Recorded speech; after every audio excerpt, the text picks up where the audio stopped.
Коледна украса. Наближава Коледа във Ванилия град.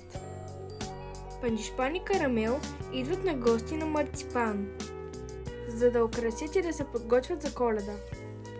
Марципан взима кутията с коледни играчки от килера. В хола има хубава саксия с елха. В кутията има много хубави играчки. Котараците започват да закачат украсата.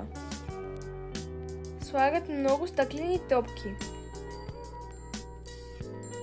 захарни пръчици,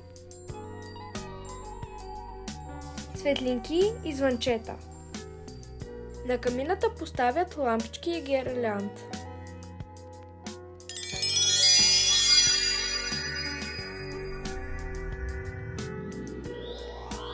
Холът изглежда много празнично.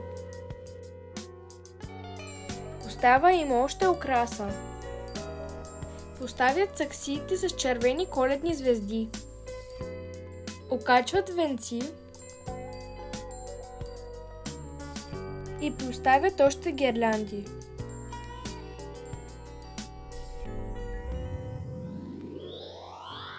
Украсата се получи чудесно! Край.